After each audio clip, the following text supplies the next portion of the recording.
Peace be with you, and a very warm welcome to this explainer. As thoughts are gathered and spirits are gently centered, a serene and peaceful atmosphere is invited into our presence. Today, hearts are prepared as the Church celebrates the feast of Saint Matthias. Minds are now opened to the profound messages of love, companionship, and divine selection found within this beautiful journey of faith. Let's just allow the stillness of this moment to draw us closer to the divine presence. A truly fascinating history is presented to us today. St. Matthias stands as a remarkably unique figure in our tradition. While he wasn't counted among the original 12 during the days of the Passion, a quiet and steadfast presence was maintained by him throughout. He stood as a faithful, silent witness to the entirety of Christ's earthly ministry. It's profoundly highlighted here that true devotion isn't always found in the spotlight. Sometimes, the absolute most profound faith is cultivated right in the quiet margins, simply by remaining present. The narrative is now gently transitioned to the deep intimacy of the upper room. It is here in this quiet, sacred space that the very meaning of being chosen is beautifully transformed by the words of Jesus. The stage is perfectly set for the living word to be received. As the following passages are presented, allow the warmth of these ancient words to just wash over you, remembering that they are spoken just as intimately to us today. A reading from the Holy Gospel according to John. Jesus said to his disciples, "As the Father loves me, so I also love you. Remain in my love. If you keep my commandments, you will remain in my love, just as I have kept my Father's commandments and remain in his love." I have told you this so that my joy might be in you, and your joy might be complete.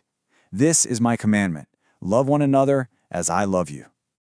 No one has greater love than this, to lay down one's life for one's friends. You are my friends if you do what I command you. I no longer call you slaves, because a slave does not know what his master is doing. I have called you friends, because I have told you everything I have heard from my Father. It was not you who chose me, but I who chose you and appointed you to go and bear fruit that will remain, so that whatever you ask the Father in my name, he may give you. This I command you: love one another. The Gospel of the Lord. A beautifully striking progression is observed within these verses. The status of the disciple is moved entirely. It's shifted from a servant bound by mere duty to a friend motivated by a deep and abiding love. A servant, well, they carry out tasks simply because they have to, often out of obligation or instruction. But a friend acts because the very heart and intent of the beloved is deeply understood. The dynamic is beautifully changed from one of simple compliance to one of profound communion. And the immense depth of that communion is brilliantly illustrated in those words, "I have called you friends." It is elaborated here that everything heard from the Father is graciously shared with us. Secrets are not kept away. Instead, an invitation is extended into a deeply personal, transparent friendship with the divine. The Creator of the universe desires not our blind servitude, but our knowing, willing friendship, drawing us right into the very heart of his divine life. This profound truth builds so perfectly upon the life of Saint Matthias. The historical significance of his choosing is woven seamlessly into this reflection. He wasn't selected for being the most vocal or the most celebrated of the group. Rather, he was selected simply because he had remained. His quiet faithfulness meant he was continually present, a steadfast friend, completely ready when the call finally came. His life is an incredible testament to the pure power of simply showing up and remaining in love. The crucial point is captured so beautifully in this singular truth. Reassurance is offered here to any heart that might be feeling weary. Often, it is felt that our faith depends entirely upon our own immense effort, our constant, tiring striving to choose God. Yet, the script is completely flipped. It is promised that before a single step was ever taken toward him, we were already chosen. You are desired, selected, and appointed, not by your own striving, but by his endless, overflowing grace. An invitation is now offered to pause the narrative entirely.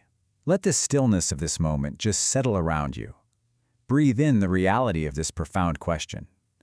How does it change the rhythm of your day, the way you approach your tasks, your family, your quietest challenges, to know that you have been specifically chosen and appointed to bear fruit exactly where you are right now? Just allow that comforting truth to take root gently in your heart. As that reflection is carried forward, it is explained that keeping this commandment of love is not always reliant on a fleeting feeling. Rather, it is an intentional act of the will. To bear true fruit means choosing to love even when circumstances are incredibly challenging. It is precisely in those difficult moments, when patience is tested and grace is most required, that our truest, most lasting fruit is grown. Love, in this sense, becomes an active, quiet, daily witness. And the most wonderful realization is that choosing to love in this way is never meant to be a heavy burden. Instead, it inevitably blossoms into complete, profound joy. The joy of being a friend to the Creator is not found in a life entirely free of challenges. No, but in the deep, internal peace of knowing we are walking in step with the One who made us. It's a quiet gladness that permeates our daily life, a joy that the world cannot give and absolutely cannot take away. As this time of reflection draws gently toward its close, a quiet petition is offered. The intercession of St. Matthias is sincerely sought. It is asked that through his prayers, help might be given to us to become faithful witnesses to the resurrection.